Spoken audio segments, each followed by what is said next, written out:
The Ex-Worker, an audio strike against a monotone world. A twice-monthly podcast of anarchist ideas and action. For everyone who dreams of a life off the clock.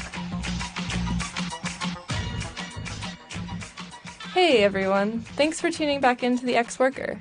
In this episode, we'll return to our series clarifying what anarchism is and isn't by comparing it with communism and socialism. We'll explore what classical anarchists had to say, the history of how we've related with socialists and communists, and how these dynamics play out today. We'll also share an interview with Anarcho-communist Wayne Price, tracing his trajectory from communism into anarchism, and his reflections on their relationship today. In addition, we've got statements to share from Ukrainian anarchists, some exciting developments with U.S. political prisoners, statements from Jeremy Hammond, announcements, news, and more. I'm Alanis. And I'm Clara, and we'll be your hosts. To read the transcript from the show, along with all the links, citations, and extra reading material, visit our website at crimethink.com/podcast. And if you've got thoughts, suggestions, critiques, announcements, or anything else to share, let us know by emailing podcast@crimethink.com. Let's get started.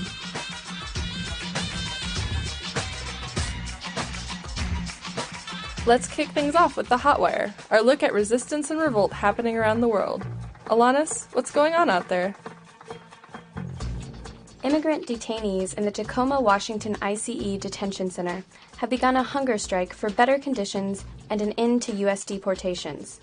Advocates for the hunger strikers have reported that 1,200 out of 1,300 detainees are currently refusing meals, and many are also participating in a work stoppage. Supporters have also been demonstrating outside the facility daily since the strike began.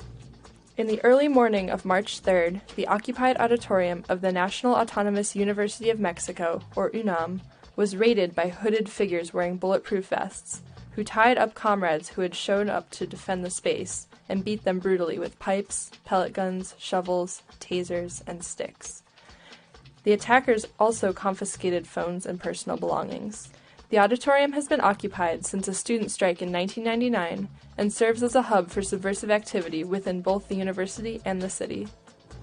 In our last episode, we heard Barbara Carter from the Michigan Coalition Against Tar Sands discussing the sketchy tactics police used against her lockdown against the dirty energy corporation, Enbridge. She and her two co-defendants were facing up to 2 years in prison for their action. We're happy to report that they were sentenced to no prison time. They'll be on probation for 13 months and are supposed to pay $45,000 in restitution to the police, who cut them out and led them off in burlap sacks. Which is disgusting and insane. Yes, but they're free and back with their loved ones, so congrats to them. Find out more about the campaign against tar sands at michigancats.org. In other good news, former Black Panther and COINTELPRO target Marshal Eddie Conway has been released after nearly 44 years in prison. Here's an excerpt from an interview the day after he was freed, in which he discusses how he got involved in the Black liberation struggle in the 1960s and how he sustained his spirit through his long years inside. This is like the late 60s. There was a lot of racism going on. There was a lot of organizing going on. There was a lot of activities that were actually just kind of like undermining the efforts that people in the Black community was making to improve their lot. So as I went on, I realized, I said, well, okay, some more serious kind of organizing need to happen to improve the condition of the Black community. And I looked at all the different organizations, and the Black Panther Party represented at least a serious attempt to start feeding the children, to start educating the population, to start organizing health care and stuff like that. So I joined, I started working with them. And I didn't discover until later on that the chapter was organized by a national security agent and police informers and so on. But we did that kind of work, and in the process of doing that kind of work, I think some of the most active people in the organization was targeted, followed around by the COINTELPRO, and opportunities were created with agent provocateurs or either police informers, or even just incidents were created that ultimately led to them destroying like 25 of our 37 state chapters in a period of 18 months, and they locked up the primary leadership, all the national leadership, or they chased them out of the country, and then they started focusing on the secondary leadership. At that time, I was considered part of the secondary leadership, and they pretty much locked us up or framed some of us or chased some of us out of the country. What gave you hope? Almost 44 years behind bars. Well, I appreciate you asking me that, because I want to take this opportunity to thank the tens of thousands of people that have supported me over the years and that have sent letters, postcards, marched, rallied, organized across America, around the world. Those letters, postcards, rallies, marches, organizing, etc., gave me hope, gave me encouragement, gave me energy, and kept my spirit high, and it made me know that I was loved. And that same love needs to go out to the other political prisoners that remain locked up today for almost 40 years, most of them, and one of them is a little over 44 years. They need to have that same kind of support, that same kind of encouragement, and that same kind of work to help get them free. Because I think when you know that people work and love you, then you can do work yourself. And I think those other political prisoners are doing work in their particular areas, and they need to be encouraged to do that by people coming out and giving them that kind of support that I got. Congratulations to Eddie and his family, and welcome back. You can find a link to the full interview at our website, crimesinc.com/podcast. In other exciting political prisoner news, Russell Maroon Shoatz, whose work we reviewed in Episode 8, has been released from solitary confinement. The 70-year-old black liberation fighter and 3-time escapee has been in solitary for over 22 years, and last month rejoined the general population at SCI Graterford in Pennsylvania. Keep tabs on his struggle for freedom at russellmaroonshoatz.wordpress.com. And finally, big things are going down in Ukraine. After weeks of protests, occupations of public squares and government buildings, armed clashes with police, and dozens of deaths, Prime Minister Yanukovych fled the country, and a pro-EU interim government has taken power. In response, Russia invaded the Crimean Peninsula, escalating international tensions and raising fears of a new Cold War fought in proxy between Russia and the West. How are anarchists responding to these events? We want to share a couple of statements from anarchists in the region about the recent Russian military actions. First, here's the Declaration of Internationalists Against the War in Ukraine. They write, "War on war. Not a single drop of blood for the nation. The power struggle between oligarchic clans in Ukraine threatens to escalate into an international armed conflict. Russian capitalism intends to use redistribution of Ukrainian state power in order to implement their long-standing imperial aspirations in the Crimea and eastern Ukraine. With economic crisis impending in Russia, the regime is stoking Russian nationalism to divert attention from workers' growing socioeconomic problems, poverty wages and pensions, dismantling of healthcare, education, and other social services. In the thunder of the nationalist and militant rhetoric, it is easier to complete the formation of a corporate authoritarian state based on reactionary conservative values and repressive policies. In Ukraine, the acute economic and political crisis has led to an increased confrontation between old and new oligarchic clans, and the former used ultra-rightist and ultra-nationalist formations to make a coup in Kiev. A political elite of Crimea and eastern Ukraine does not intend to share their power and property with the next rulers in Kiev, and are trying to rely on help from the Russian government. Both sides resorted to rampant nationalist hysteria. Warring cliques of bosses, as usual, force us ordinary people, wage workers, unemployed, students, pensioners, to fight for their interests. Making us drunk on the drug of nationalism, they set us against each other, causing us to forget about our real needs and interests. We don't and can't care about their nations when we are now concerned with more vital and pressing problems: how to make ends meet in the system which they found to enslave and repress us. We will not succumb to nationalist intoxication, To hell with their state and nations, their flags and offices. This is not our war, and we should not go on it, paying with our blood for their palaces and bank accounts. And if the bosses of Moscow, Kiev, and beyond start this war, our duty is to resist it by all available means. No war between nations, no peace between classes. The statement is signed by the Russian section of the International Workers' Association, Internationalists of Ukraine, Russia, Moldova, Israel, and Lithuania, Anarchist Federation of Moldova, and the Fraction of Revolutionary Socialists from Ukraine. Also, the Autonomous Workers' Union of Kiev has released a statement on Russian intervention. It's obvious that the government of the Russian Unity movement, headed by Aksionov, is no more than a puppet of the Kremlin regime. We don't regard Ukraine's territorial integrity and the inviolability of its borders as a value. We are against violent pacification of Crimea, but we think that the status of Crimea should be defined with due regard to the opinion of the Crimean Tatar minority. The latest events show that Putin is not going to limit himself to the annexation of Crimea. The aim of the imperialist Kremlin regime is to expand the Russian practices onto all territory of Ukraine. This proves the Russian regime to be the main threat to the interests of the proletariat in the post-Soviet area. We are opponents of war and militarism, but we think that in this situation conscious proletarians can rely on nobody but themselves.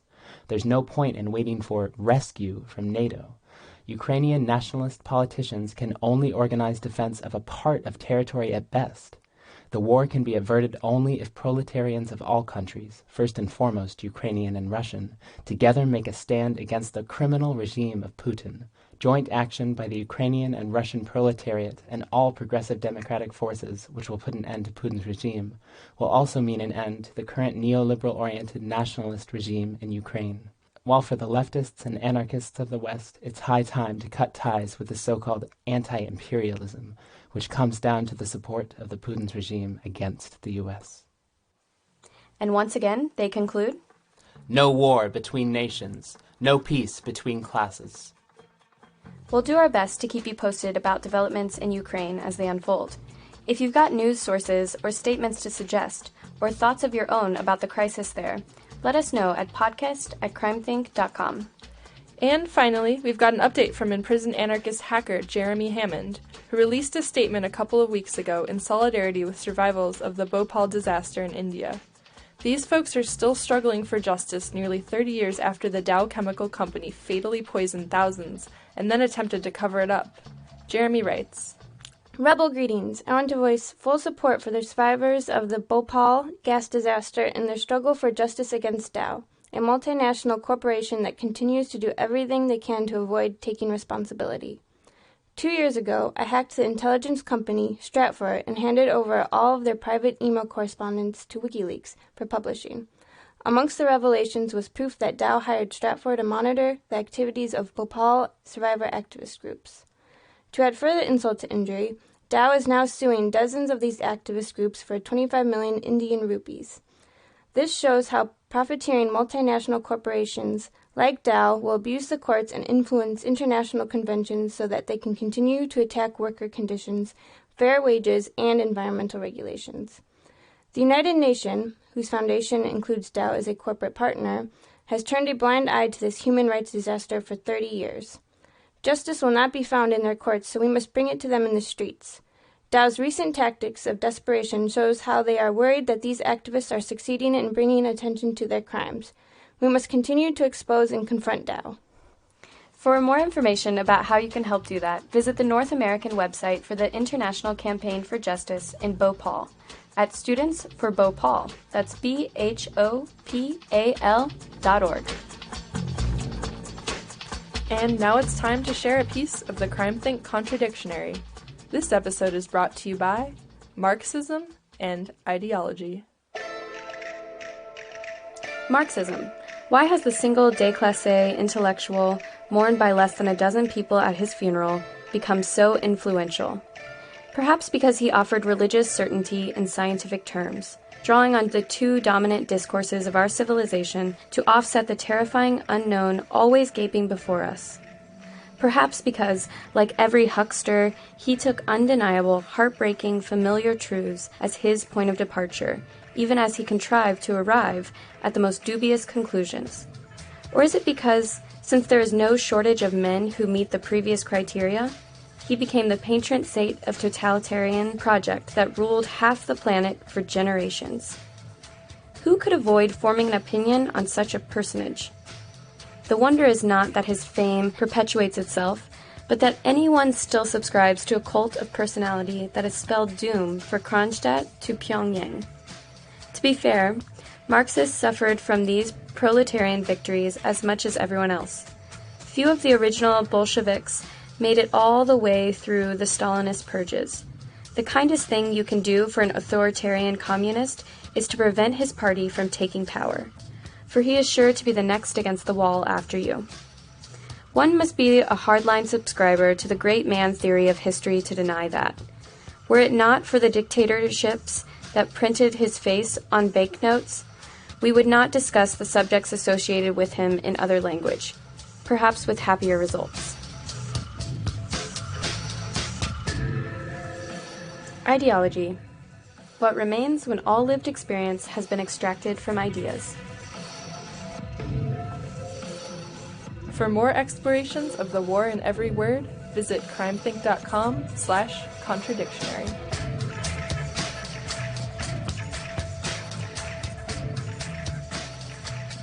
So what's up with communism and socialism?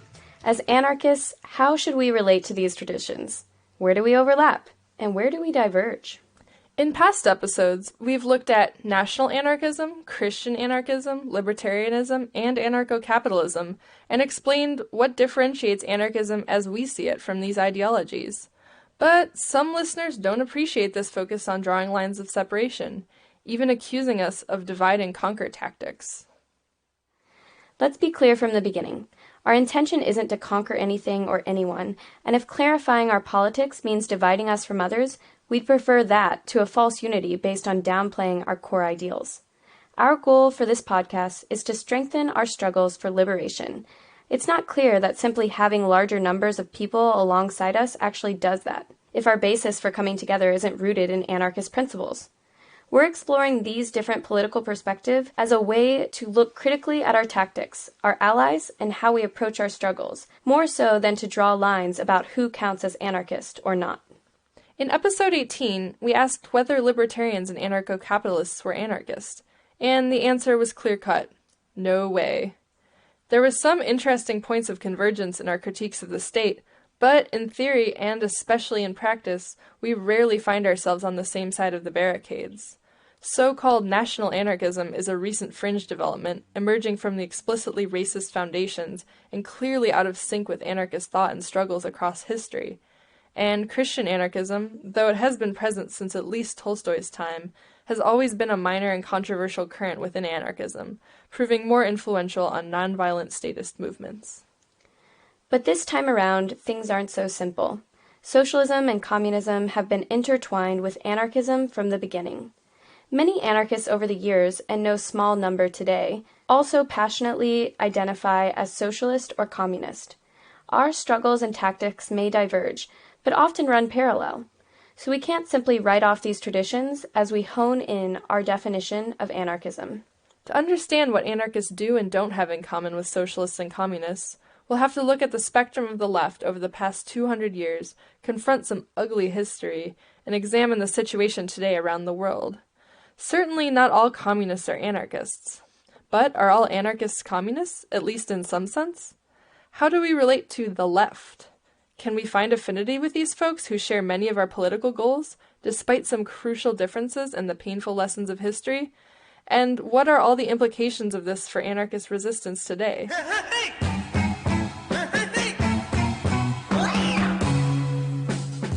Let's start off with some definitions. Socialism, communism, Marxism. What are we talking about here? Okay, first of all, socialism. For all its permutations across the years, the core concept is pretty simple. Socialism is a social and economic system based on social rather than private ownership of the means of production. It's also the political movement aimed at making this system happen. Centrally planned economies, market socialism, and self-managed or solidarity economies can all fall under the socialist rubric, within political systems ranging from social democracy to authoritarian dictatorships to federations of decentralized communes. It's a pretty broad umbrella. What unites these different expressions? There are a few key principles. Social problems have an economic basis in exploitation and inequality, which stem from capitalist ownership. All wealth is in some sense social and should be deployed to the benefit of all. Therefore, we should pursue an economy rooted in collective or social control of resources rather than private property. And we should aspire to social justice and equality between all people. In this sense, socialism is the opposite of the private property orientation of self-described libertarians or anarcho-capitalists from episode 18.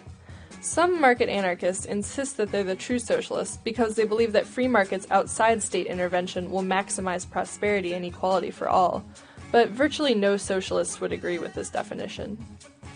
On a political level, socialism can encompass a very wide range of approaches: parliamentary and representative politics, mass party building, federations of unions or syndicalism, workers' councils, autonomous communes and cooperatives, and many other styles of organization can fall under the socialist banner. There are religious socialisms, often focused on nonviolent protest or withdrawal from the world, reformist socialisms, based on campaigning for politicians and pursuing legislative change, and revolutionary socialisms, aspiring to overthrow existing regimes and either seize or dismantle state power. So, is anarchism a form of socialism? Let's see what folks have had to say about that over the years.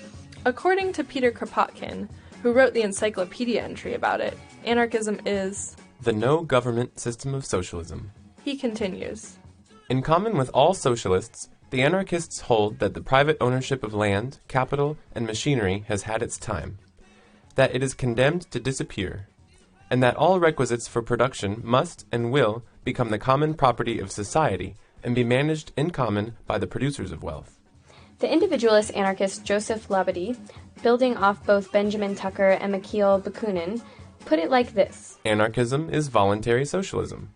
There are two kinds of socialism: archistic and anarchistic, authoritarian and libertarian, state and free. Adolf Fischer, one of the executed Haymarket anarchists, declared, "Every anarchist is a socialist, but not every socialist is necessarily an anarchist." The French anarchist Daniel Guérin wrote in 1968, "Anarchism is really a synonym for socialism.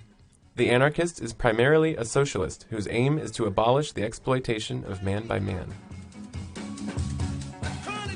So it sounds like the consensus from past anarchist generations holds that anarchism is an elaboration of socialism in a libertarian anti-state direction. It's a useful place to start, but it's not enough. But listen to what the Italian anarchist Enrico Malatesta had to say about it.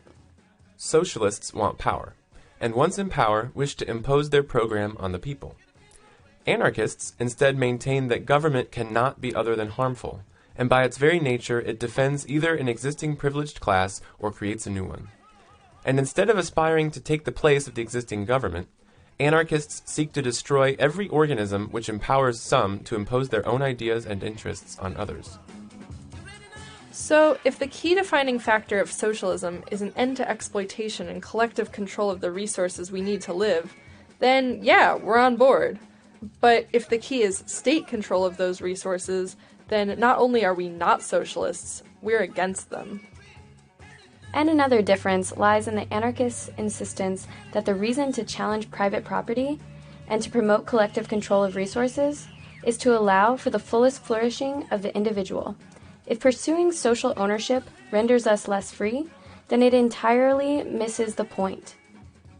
As William C. Owen, an American contemporary of Emma Goldman, wrote in 1922, the heart of the quarrel between socialists and anarchists is that, quote, "To us the problem is not merely economic. We do not think that a certain stage of industrial development must be reached before men are ripe for freedom. Still less do we believe in the fatalistic dogma that by the necessary evolution of the present system, the problem will solve itself. We hold that man is servile because he has been drilled into servility, and remains helpless because he accepts his helplessness as unalterable. To us, therefore, the promotion of individuality and the encouragement of the spirit of revolt against whatever institutions may be unworthy of humanity are everything. We are rebels against slavery, and we understand that men will win their way to freedom only when they yearn to be free. These two key areas, state power and individual freedom, mark the lines between anarchism and socialism, or, if you prefer, libertarian versus authoritarian socialism.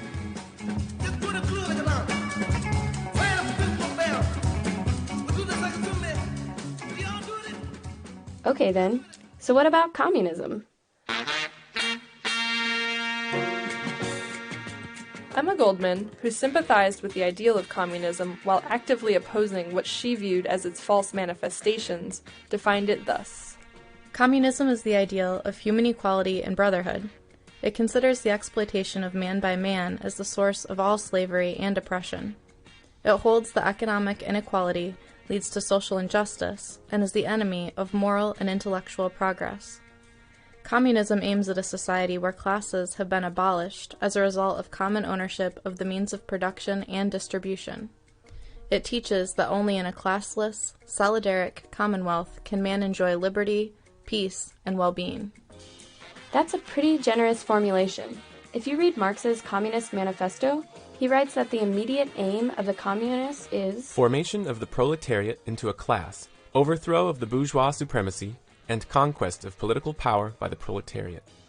That political power will be used to abolish private property and to effect a 10-point program, including such gems as, quote, centralization of the means of communication and transport in the hands of the state, and, quote, confiscation of property of all immigrants and rebels. This doesn't sound quite so clear-cut. What is a Marxist anyway? Well, at the risk of restating the obvious, it's an adherent of the ideas of Karl Marx. He had a lot of ideas, so this encompasses a pretty wide range of intellectual territory.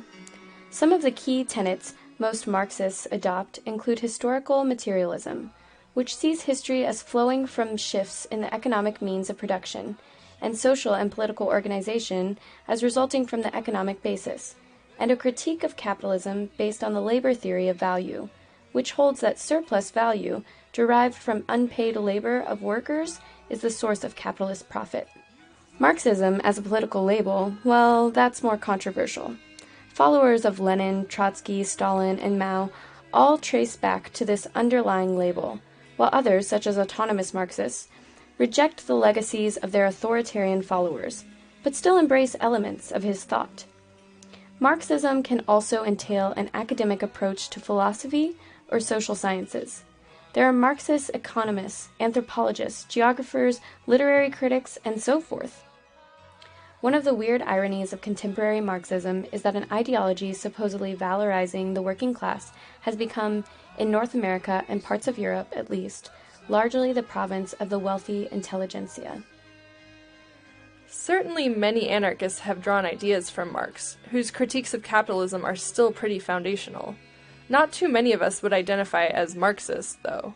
While socialists have been keen to tag themselves with the label of their preferred ideologue, virtually no anarchists self-identify as Bakuninists, Goldmanists, Bookchinists, and so forth. Perhaps because our rejection of authority entails preserving our right to think for ourselves, and not granting legitimacy to a perspective, simply because it was written or said by an authority figure. Another symptom of religious thinking.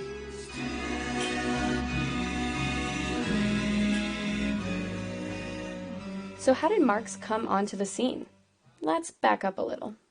Socialism existed before Marx. Early European and U.S. variants in the 19th century, such as Owenism, Charterism, Fourierism, and such, ranged from early reformist working class movements to collectivist visions dreamed up by eccentric utopians. Many organized early trade unions and joined mass movements to agitate for improved conditions for workers in the rapidly expanding cities, while some formed communal living experiments in the countryside. As more and more people left traditional agricultural modes of living and began working in industrial factories, social dislocation, poverty, and population concentration provided large receptive audience for socialist ideas. Marx and Engels weren't the first to use the term communism. It began spreading in the early 1840s from France. While it was sometimes used interchangeably with socialism, it took on the sense of that subset of socialism advocating not just state ownership of the means of production, but the abolition of private property, and the ultimate goal of abolition, or withering away, in Lenin's infamous words, of the state after a transitional period. But it was Marx and Engels' 1848 Communist Manifesto that really kicked things off. It lays out the basic philosophy of history as the history of class struggle, with the evolution from a feudal society dominated by the nobility to a capitalist society in which the bourgeoisie was now ascendant, rising to power in the French Revolution and its successors. It defined the proletariat, the class of the workers with nothing to sell but their labor, as exploited by the bourgeois owners of production. This conflict between the proletariat and the bourgeoisie would result in the triumph of the workers, who would carry history along to the next stage, in which private property would be abolished and freedom would flourish. These ideas spread like wildfire in Germany, England, France, Switzerland, and beyond. But there were also many other currents of socialist thought swirling around. In 1864, many of them came together in the International Working Man's Association, better known as the First International. Over the next decade, the debates of the International laid out some of the key fault lines between communists and anarchists that continue to this day.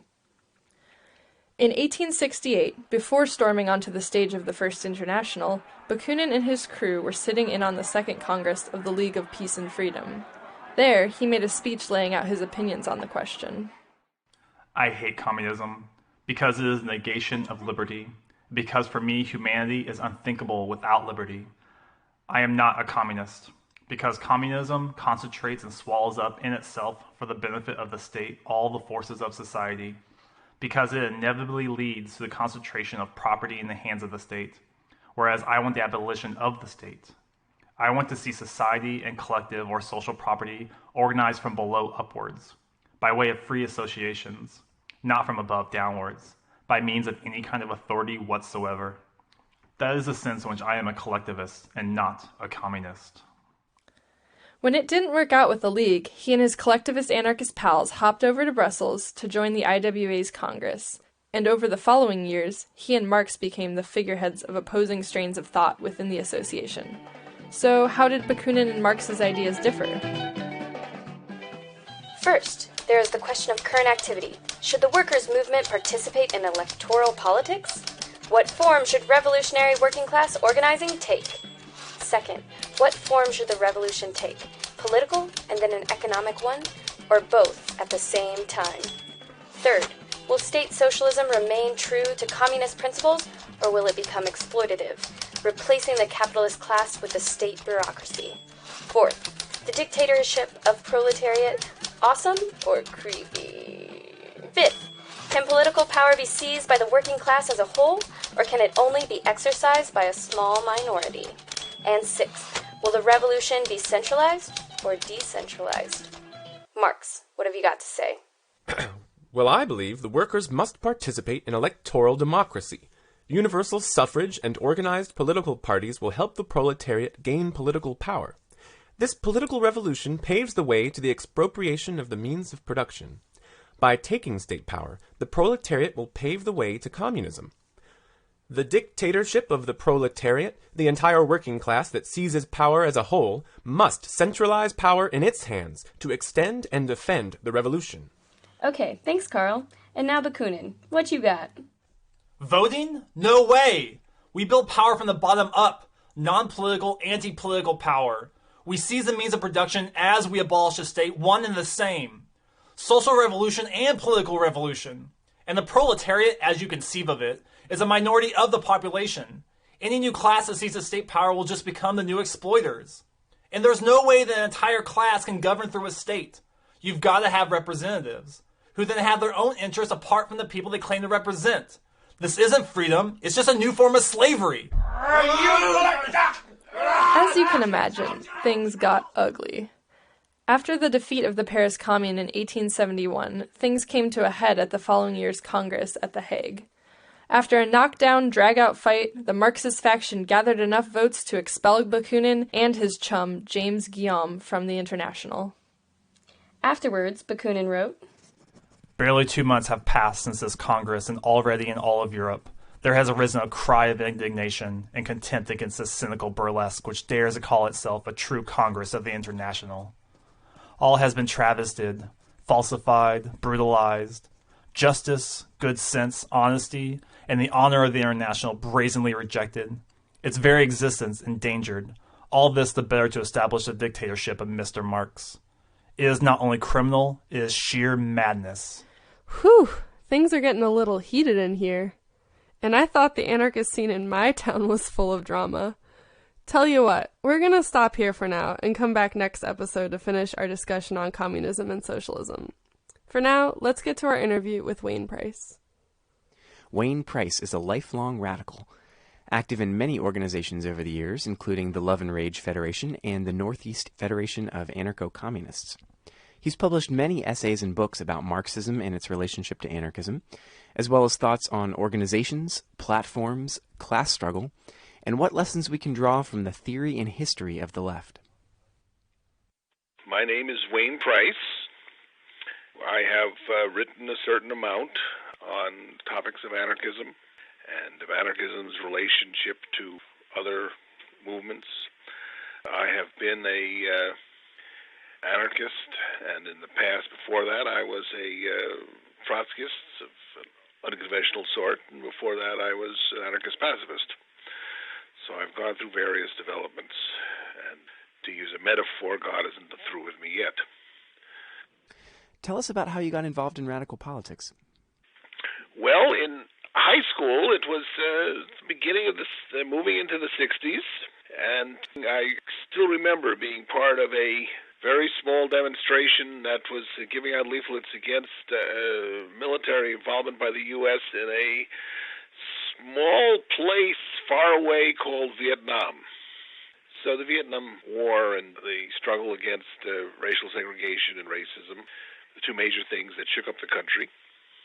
And one summer I ran into some writings by Paul Goodman, who was probably the most prominent anarchist of the period, as well as Dwight MacDonald, and they both converted me to anarchist pacifism at the time. So that's how I started off in radical politics. What was the appeal of Trotskyism? How did that come into your life, and what experiences or critiques moved you away from it? Oh, well, in college, I ran into a guy who was an orthodox Trotskyist, and he persuaded me that first that a revolution was needed, and that the rulers of the United States would not give up their wealth and power based on nonviolent appeals, and that there were some peoples and places who would not surrender to simply nonviolence, the Nazis, for example.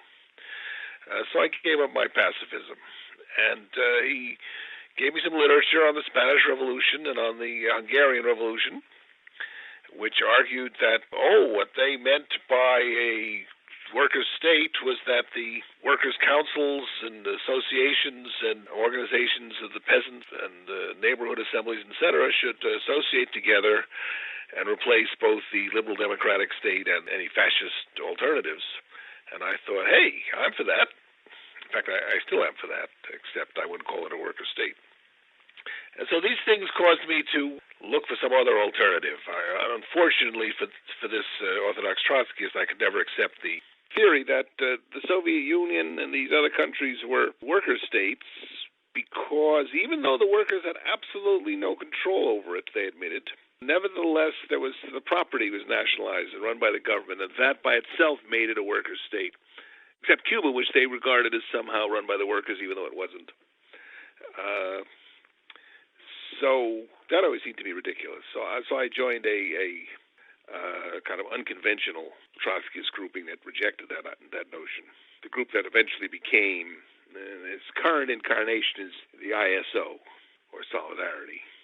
But always regarded this as a very mushy organization, really more social democratic than revolutionary. So a group of us went off. We split off to form a more revolutionary organization, the Revolutionary Socialist League.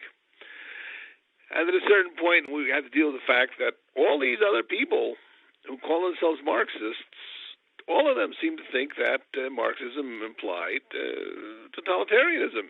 That's why they were for it. And how could we be the only ones who were right? And they were all wrong. So we re-examined our views. In effect, we have been giving Marx and Lenin and Trotsky the benefit of the doubt. And so at least some of us became anarchists. What aspects of the legacy of communism do you think... I don't know why you use the word communism. I don't know what communism is. The anarchists call themselves communists before the Bolsheviks decided to adopt it. Marxism has a certain tradition, and Marxism includes the Social Democrats who aren't communists. So probably the broad historical trend of anarchism is anarchist communism. Okay, fair enough. So from the legacy of Marxism, what do you think is still useful for anarchists today, and what needs to be rejected? Well, the most useful part is particularly the analysis of the society, of the economy. I still think that there's a great deal of value in Marx's theory, most especially in the economic analysis of capitalism. But the goal, the strategies are not good at all. It's because of a Marxist analysis I was able to look at it and say that the economy has been going downhill, that it's not going to get better, that ever since the 70s, the post-World War II boom was over, and that we can face greater and greater crises. In fact, we've returned to an epoch of capitalist decay, returned in terms of the actual symptoms and overt aspects of it, which leads us to a political point of saying that anarchism, libertarian socialism, is not just something that would be good, would be ethically nice, but is something that is necessary if humanity is to survive, including economic crashes, the dangers of nuclear war, the probability of ecological catastrophe, and so forth. Also, a strategic point, the Marxism of Marx overlaps with that of the historical class struggle anarchism, saying that the working class, the industrial working class, is at least one of the 2 or 5 most significant potential agents of changing society. So I think that's all true. On the other hand, however democratic Marx may have been in his personal concepts, we've seen this movie. We know how it comes out. First, Marxism resulted in social democracy, which betrayed his program, supported the imperialist capitalist states, opposed revolutions. And then the second attempt to build a Marxist movement, led by Lenin and others, resulted in these totalitarian, mass-murdering, inefficient, and oppressive forms of state capitalism, which eventually collapsed back into traditional capitalism. So there's a problem for Marxists of how come something that seemed to have good values or whatever ends up as such a disaster. And this is why I reject Marxism as a whole, as a total worldview. In particularly, Marxism lacks a moral thrust, a moral evaluation. I mean, Marx himself, it's very plain. You read his writings, and it's full of a great ethical passion, but it's not part of the system. And you can read a lot of Marx, and you'll never find a statement saying that people should be for socialism. Socialism is good. It's just not in the system. It's all, the historical process will take care of things. Whereas for anarchism, the ethical evaluation has always been part of the program, part of the analysis. How would you define anarcho-communism? What distinguishes it from anarchism proper, or why the hyphen? What's the distinction? Well, there isn't a distinction as such, because it's like making a distinction between liberalism and capitalism. If you read Black Flame by van der Waalt and Schmidt, they argue the broad tradition, anarchist tradition, the mainstream anarchist tradition historically has always been socialist or communist. That is, anarchism has always been in opposition to both the state and to capitalism, as well as other forms of oppression. So it's not like there's a distinction, really. It's just a way of making it clearer that we're saying that we are against capitalism, that we're against all forms of oppression, because people are easily confused by this. I may think of anarchism as either A, in favor of chaos, or B, simply against the state. Probably most people, if you ask them what anarchism is, the image they have, if it's not just rioting in the streets, is a society just the way it is, but no police. And in fact, there are people who advocate that. There's the members on the Libertarian Party, or so-called anarcho-capitalists, who I don't regard as anarchists because they may be against the state, they're not against capitalism. So anarcho-communism is just a way of, or social anarchism, or socialist anarchism, or whatever. The point is to get across that what we are in favor of is opposition to all forms of oppression, including not just the state, but also capitalism and sexism and so forth and so on. Tell us a bit about the dual organizationalist approach, or especificismo, that you support. Well, the basic idea is that anarchists should form themselves, or at least those who can agree on a particular program, should organize themselves into a specific organization that advocates that program, and at the same time should participate in broader mass organizations, whether unions or community organizations or united fronts with other radical groups, or in a revolutionary situation, workers' councils or popular committees or something like that. It's a concept that's gone back to Bakunin, and certainly very widespread among anarchists historically. That we have to fight to spread these ideas, because capitalism is organizing this fight for its ideas, and the right wing is organized to fight for their ideas, the Stalinists are organized, and the Marxist-Leninists to fight for their ideas. The notion that we should leave them alone, they should be allowed to try to influence and win over working people, but anarchists, we shouldn't try to persuade anybody of our ideas, is, I think, a rather naive and hopeless perspective. Some of the anarchist critiques that I've heard of this broad organizationalist approach are that forming these types of groups tends either to slide into a centralizing or authoritarian direction, or that they tend to dissolve themselves into mass movements that don't actually share their politics. Well, we're not advocating that anarchists simply dissolve themselves into mass movements.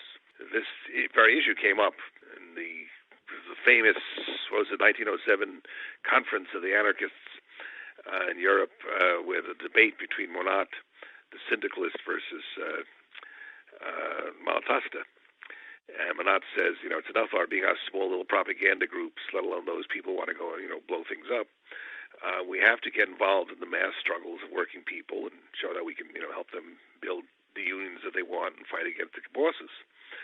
And Malatesta wasn't against that. But he said, yes, but we can't simply dissolve ourselves into the unions. If we do that, we won't really be anarchists. After all, the unions are sort of a revolutionary situation. They have to be open to everybody, to reformists and conservatives and religious and non-religious and people with all sorts of points of view. So we have to advocate our point of view, and we should maintain an organization, operate inside unions, inside other mass organizations, but on our own also, raising our point of view, publishing our literature, persuading people of our particular revolutionary perspective.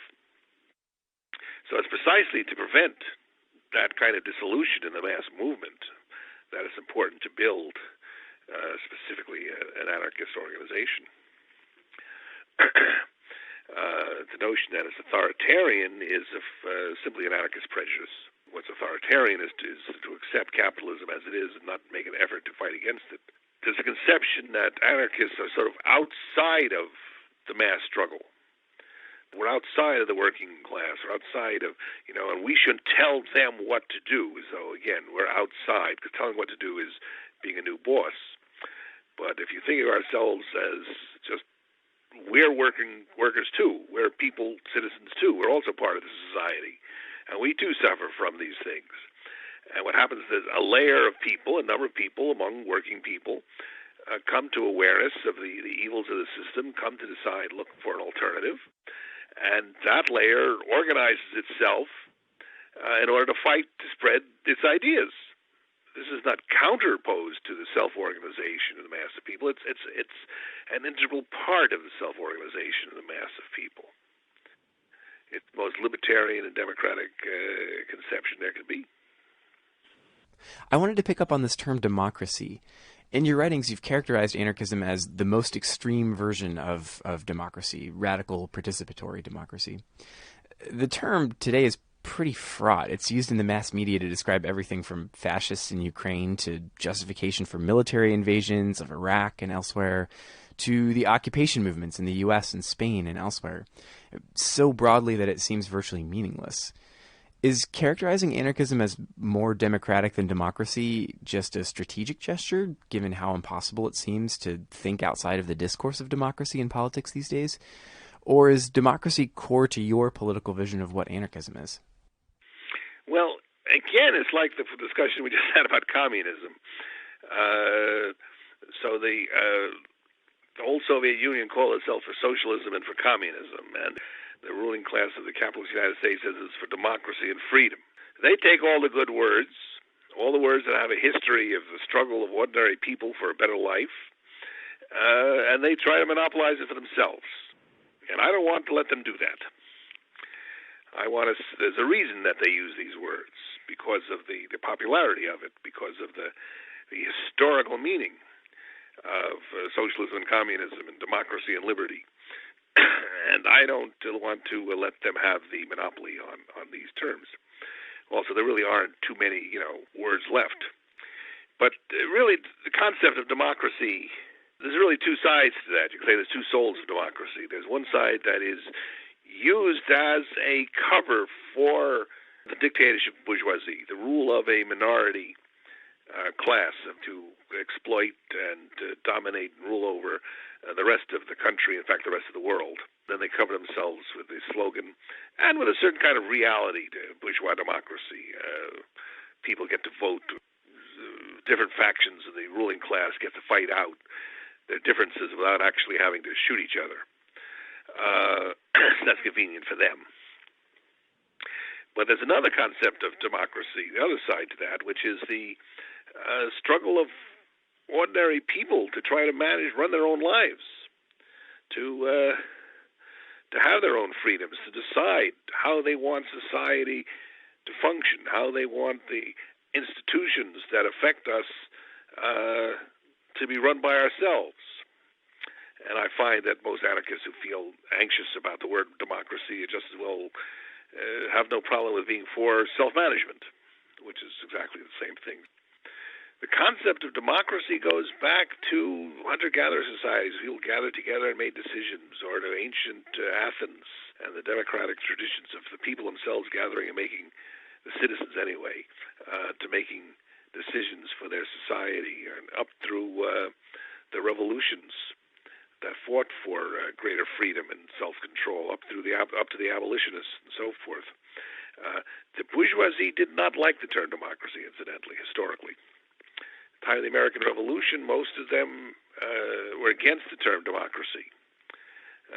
Most of the founding fathers, to them, democracy meant mob rule, rule of the poor people, who might, after all, break up the big estates or print cheap money.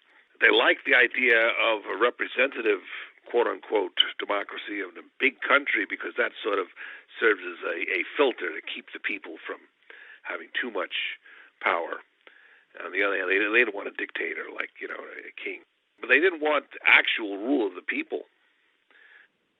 Well, I believe in that. I think that the actual idea of the rule of the people directly, face-to-face, this is my notion of democracy, and it's no accident that it keeps on coming up again in lands throughout the world, whether in China or in Burma or the United States, and like in the Occupy movement. The people raise concepts of democracy because it means self-government, self-rule. And when everybody governs, then there's no government. That is, the fullest democracy is anarchism. Today, many Marxist socialists and communists participate in struggles that overlap with anarchists: political prisoner support, anti-war organizing, and labor struggles, etc. What are your thoughts about the benefits or risks of collaborating with them politically? Well, it's almost a peculiar question, because there are so few anarchists. If we aren't willing to work, if we would refuse to work with everybody who's not an anarchist, there isn't very much we're going to achieve in this life. Or we could say, well, I don't want to work with those authoritarian leftists, but I'm willing to work with, by implication, liberals and ordinary citizens and so forth. The problem is, who are the liberals? They may be nicer people than some of the Stalinists, but their actual politics are support for U.S. imperialism and the U.S. ruling class, whatever they think they're doing. So the idea of saying, well, I'm only willing to work with those who support U.S. imperialism but not with those who are opposed to it, that's a kind of limiting politics if you actually think it through. So I'm willing to work with anybody who'll, go in my direction. After all, anarchists tend to agree with, say, far-rightists in their opposition to gun control. It's not a principle. I only work with people who I like. The thing is, part of the key aspect is that the Marxists, leaving aside, there's a minority tendency of libertarian Marxists, council communists or whatever. Marxists agree with anarchists, and what we're against the U.S. state. We're against U.S. imperialism. We're against U.S. capitalism and the ruling class. We're against sexual oppression and racial oppression, et cetera, et cetera. So we can work together because we're opposed to this, this ruling class, the system. Our differences, after all, are what we are for, what we wish to replace it with. They would, in fact, replace it with their own rule. The Revolutionary Communist Party, the Maoists, would replace it with the dictatorship of Obama-Vakian. God forbid. But up to that point, they really are legitimately against the U.S. ruling class. More or less. They also can turn to, in fact, act like reformists in various ways, but that's another question. But in principle, they're against the U.S. ruling class. And we can work with them against the U.S. ruling class. It's only when you come to what you want to replace it with that it becomes, real issues. No doubt, were we on the verge of a massive revolution or something, the possibility of them trying to take power themselves would be an issue. But that's not the issue. It's really the authoritarian way they act in the current movement. What are some of the ways that anarchists who are sympathetic to these perspectives can plug into organizing today? There are going to be upheavals. There's a bubbling of anger that breaks out now and then. There was, for example, the Wisconsin mass demonstrations, which could have led to a general strike, but instead were channeled into electoralism. There was the Occupy movement, which was kept from being too militant up till the government finally simply chased them away and broke them up. Some were better than others, particularly the parts of the West Coast where people linked up with the union struggles. There's a mass demonstration in North Carolina, the Moral Mondays. These things are happening, and they're going to happen. They're going to happen in higher and higher levels. And we have to be looking for them. We have to be ready for them. We should be in positions inside working class positions, our jobs, people we know. It's not like there's something outside us. It's something that we ourselves are involved with the shoe pinching us. Now, we have to organize ourselves. I'm very much in favor of anarchists organizing on the basis of a revolutionary program and those who can agree with each other enough to prepare for this kind of thing. So that's what I would advocate. Wayne, thank you so much for speaking with us. Okay, thanks a lot. And last but not least, some prisoner birthdays to keep in mind. On March 10th, Hugo Yogi Pinelli, a contemporary of George Jackson and revolutionary prisoner locked up for over 49 years, 43 of them in solitary. Last month, he had the opportunity to make a phone call to his family for the first time in over 40 years. He's up for parole this spring, so send him some support if you can. On March 17th, Jason Sutherland of the anti-fascist Tinley Park 5, and also on the 17th, Rochelle Cinque McGee, sole survivor of the Marin County Courthouse slave rebellion in 1970. And on the 21st, Jan Lehman, revolutionary from the United Freedom Front, whose voice we heard in episode 10 promoting the Running Down the Walls event in support of political prisoners. And that's all for this episode. This podcast has been a production of the omnipotent, omnipresent Crime Think Ex-Workers Collective, the Holy Spirit of Anarchy and Insurrection. Thanks to Wayne for speaking with us. and to Underground Reverie for the music. Let us know what you thought and what you'd like to hear in future episodes by emailing us at podcast@crimethink.com. We'll be back next week with a continuation of our discussion on communism and socialism. Until then, I warned you about states, bro. I told you, dog.